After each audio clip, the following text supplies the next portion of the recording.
Hey everybody, it's good to see you all again. In today's video, we're going to be talking about the new Z DX lens, which is a 12 to 28 power zoom. So we're going to talk about some of the features, what makes this lens a power zoom lens. We're also going to talk about some of the things you might want to use it for. I've shot lots of example stuff as well that we can go through as well. So lots of things to dive into this episode. I suppose the biggest place to start really is who is this lens for? And I kind of see two completely different markets. I kind of see the people that are interested in landscape, architecture, travel. They just want a really small, lightweight, ultra wide lens for their DX camera. So ZFC, Z50, Z30 users, and they want to use it from a stills photography perspective. I think that's one segment of the market that this lens will certainly help out. I've certainly enjoyed using this over the past couple of months, and I have been using it a lot for travel, location, architecture, and also for landscapes as well.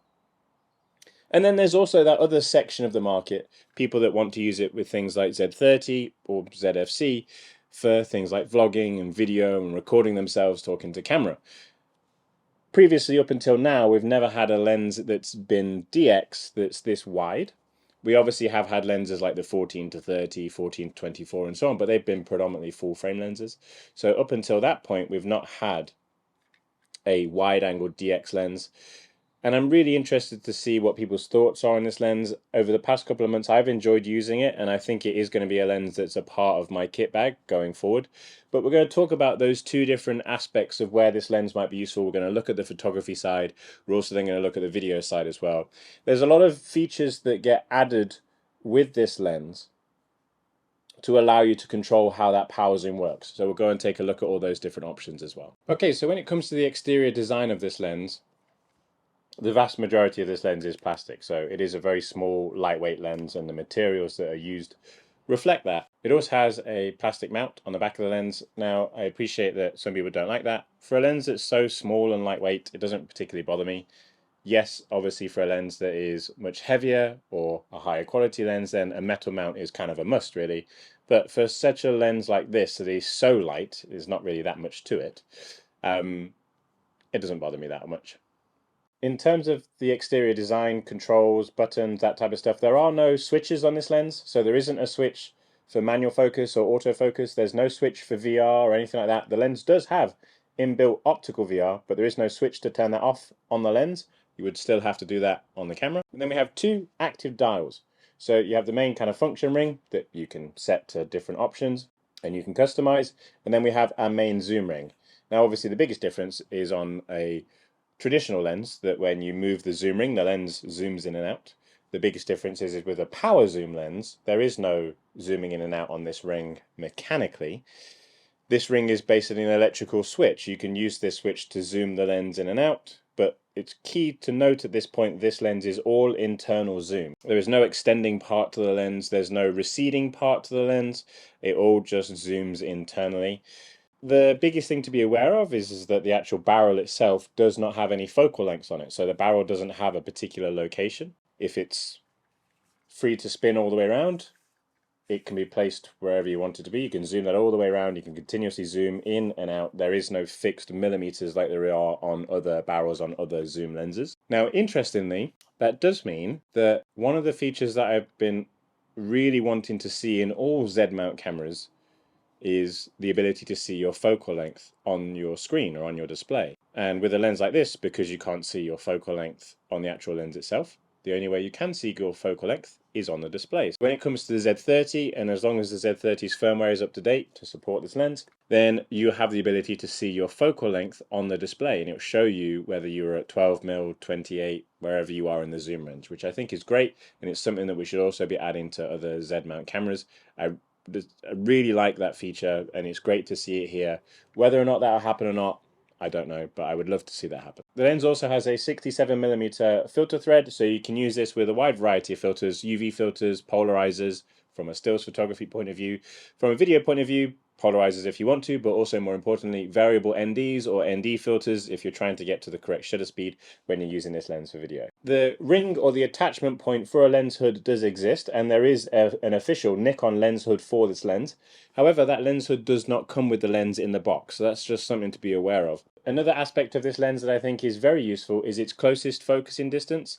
This allows you to focus very closely, 0.9 meters, so 19 centimeters, or 0.63 feet. It's quite an interesting prospect of having a lens that lets you shoot so wide, so you can get so much in the frame, but then also get so close to something. So it can be used as a really abstract way of shooting your subject if you want to, but also really important for anybody that wants to put stuff in front of camera, or if you want to hold a camera in front of you, even at a relatively short distance, it'll be able to keep you in focus without hitting that minimum focusing distance. So not only have they prioritized close focus from a stills perspective, but also that close focus will be incredibly important for anybody that wants to use this for video, recording things in front of the camera, and so on. So when it comes to this lens and its landscape, architecture, kind of travel prospects, I've really enjoyed using this lens over the past couple of months. It's a small, lightweight lens, and it just makes your life a lot easier. Whether you have this lens on a main body or a second body, it's definitely a pleasure to use. And it is just really nice and small, especially if you compare that to something like the 14 to 30, which is considerably heavier. The 14 to 30 also can get considerably bigger once you unlock the 14 to 30 as well. So yes, the 14 to 30 is a full frame lens, and it's going to be used on different cameras, but it's just the closest thing that I have to compare it to. It's a lot lighter, it's a lot smaller than something like this 14 to 30, so just something to be aware of. I've been overall impressed with image quality in such a lightweight lens. There's the traditional aspects that would affect any ultra wide angle lens when it comes to distortion in the corners, sharpness in the corners, vignetting, and things like that.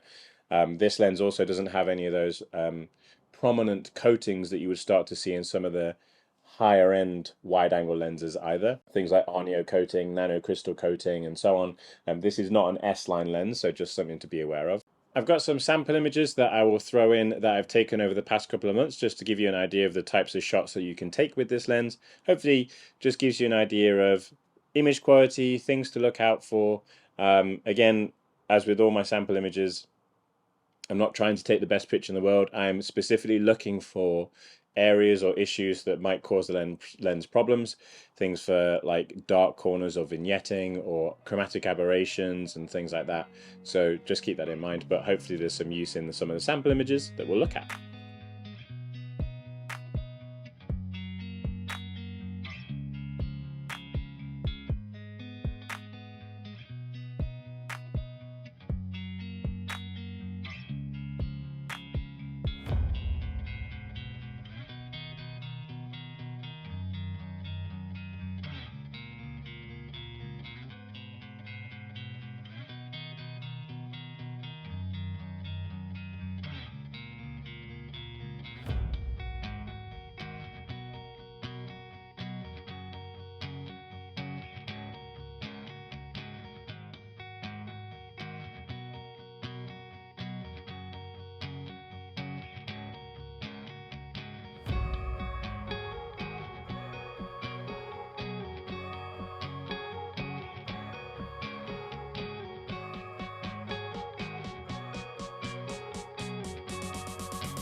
Now, when it comes to the power zoom aspect from a stills perspective, you can customize the speed of the zoom.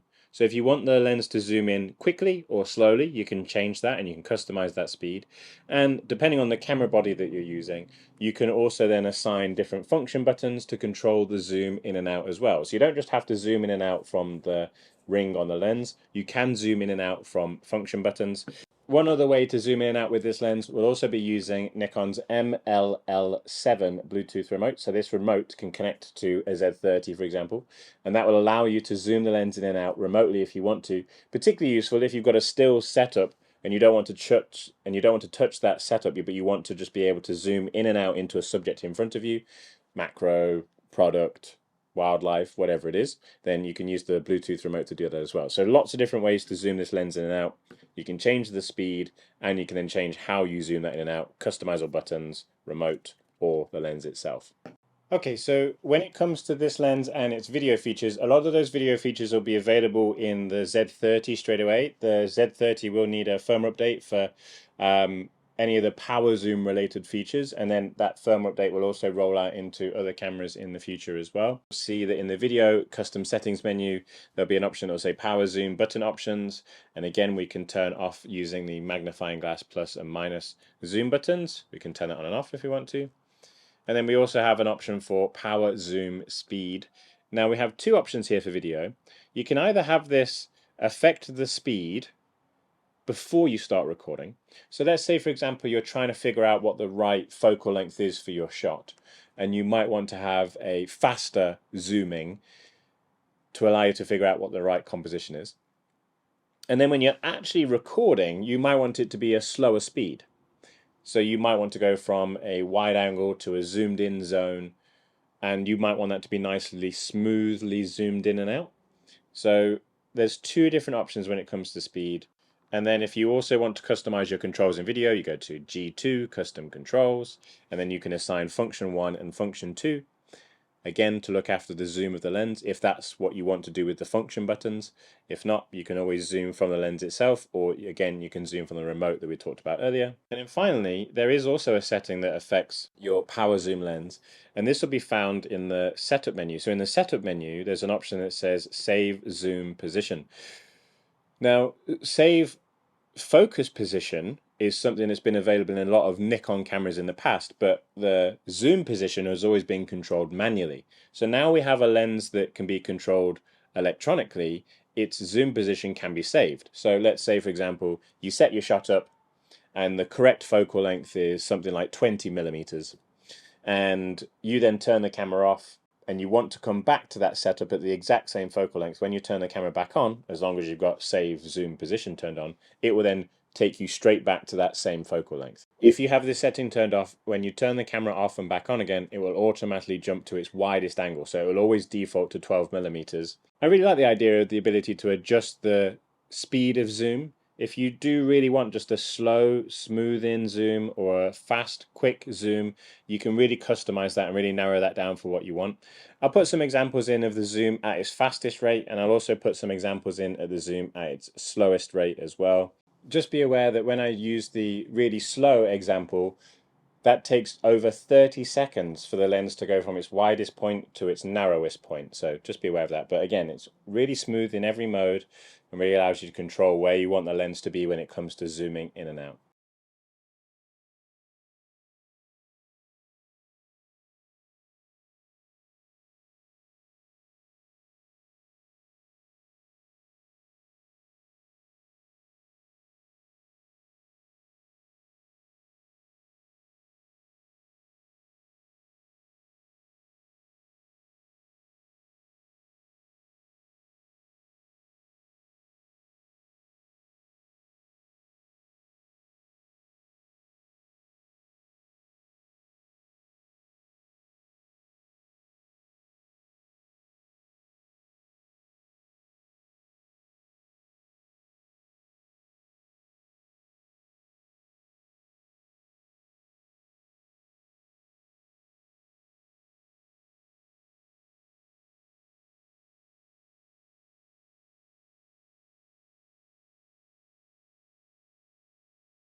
Focus breathing in this lens has been minimized, and it shouldn't be a problem for anybody that's using this lens to record video when they're shifting their focus from something that's close to far, and I've got a quick example of that as well. All right, I hope that you found this first look at this DX 12 to 28mm lens useful. As I mentioned at the start, it's a lens that I've kind of really fallen in love with, and definitely something that I'm going to be using more and more. It's definitely going to be a lens that I'll use as a travel lens, whether I'm maybe starting to record myself visiting some locations, you never know. But also if I just want to use this from a kind of a quick landscape lens, which is what I've definitely been doing with it over the past couple of months, I've been really happy with it. So hopefully you found everything we've gone over today useful. If you do have any questions about this lens, then please do let me know in the comments below. I'll be getting back to those comments as soon as I can. I do hope that you're all keeping well, and I do hope that you're all out there using the cameras that you have. I will see you all very soon. Thank you so much. Goodbye.